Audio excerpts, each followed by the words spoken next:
हरे कृष्ण. श्रीमद भगवद्गीता जशी आहे तशी, अध्याय 12वा. अध्यायाचं नाव आहे भक्ती योग.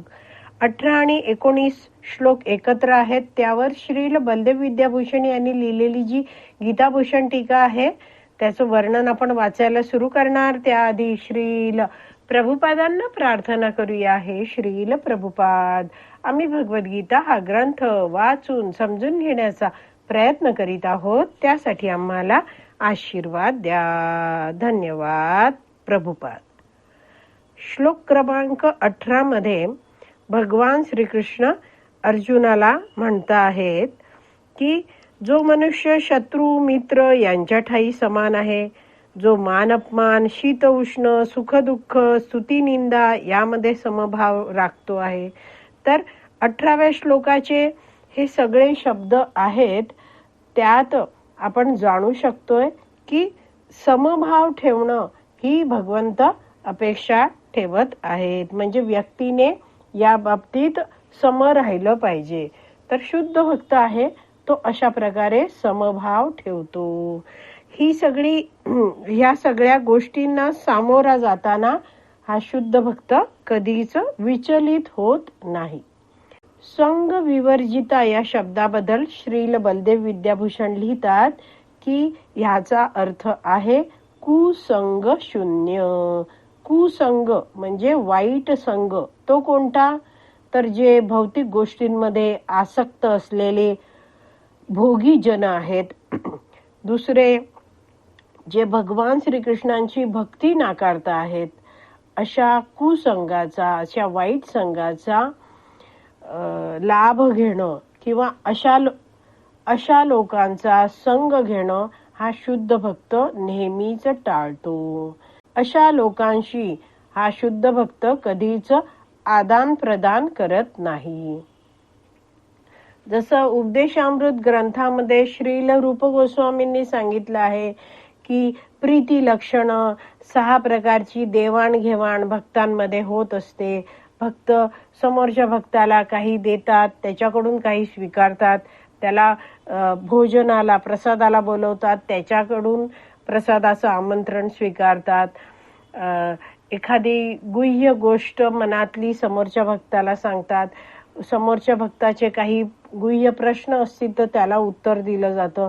तर अशा रीतीने भक्तांमध्ये हे सगळं देवाणघेवाण होत असतं आणि त्यामुळे भक्तांमधला प्रीतिभाव वाढतो असं श्रील रूप गोस्वामींनी सांगितलंय. पण हे कोणाशी देवाणघेवाण करायची आहे? ही भक्तांमधली देवाणघेवाण करायची आहे. मात्र शुद्ध भक्त आहे तो अशा प्रकारची देवाणघेवाण अभक्तांबरोबर कधीच करत नाही. अभक्तांकडे आपलं मन मोकळं तो कधीच करत नाही आणि अभक्तांशी असे प्रीतीचे भाव वाढण्यासाठीही तो प्रयत्न करत नाही. पण शुद्ध भक्त आहे तो कुणाचाही द्वेष करत नाही, हे आपण लक्षात ठेवलं पाहिजे. कारण जेव्हा आपल्या मनात कुणाबद्दल जर द्वेष भावना आली तर आपण लगेचच त्या व्यक्तीबद्दल अयोग्य विचार करायला लागतो आणि आपलं मन आहे ते त्या विचारांनी जड होऊन जातं, कलुषित होऊन जातं. असं म्हटलं जातं की ज्या व्यक्तीचं तुम्ही तोंडही बघू इच्छित नाही त्याच व्यक्तीचा सतत विचार करून तुम्ही त्या व्यक्तीला तुमच्या मनात का बरं धारण करून ठेवता, का बरं धारण करून राहता, असं वैष्णवाचार्य समजवतात. तर हा शुद्ध भक्त आहे तो 19व्या श्लोकाबद्दल शब्द घेऊन श्रील बलदेव विद्याभूषण समजवत आहेत की असा हा भक्त आहे शुद्ध भक्त. तो तुल्य निंदा स्तुती. तर कुणी त्याची निंदा केली तर तो दुःखी होत नाही, कुणी स्तुती केली तर तो खुश होत नाही. स्तुती झाली, कौतुक झालं तर शुद्ध भक्त जाणतो की हे सगळं भगवंतांच्या आणि गुरूंच्या कृपेमुळेच घडत आहे. याविषयी एक भक्त समजावत होते की एक गाडी आहे जी पेट्रोलवर चालते, पण त्या गाडीच्या इंजिनमध्ये बदल करून ती गाडी डिझेल या इंधनावर चालेल असं त्यात बदल केला जातो. तर बाहेरून बघितलं तर ती गाडी चालतीये, पण आतून आपण जाणतोय की आता ही गाडी आहे ती दुसऱ्या इंधनावर चालते आहे. म्हणजे आधी ती गाडी पेट्रोलवर चालायची, मात्र इंजिनमध्ये बदल केल्यामुळे आता तीच गाडी डिझेलवर चालत आहे.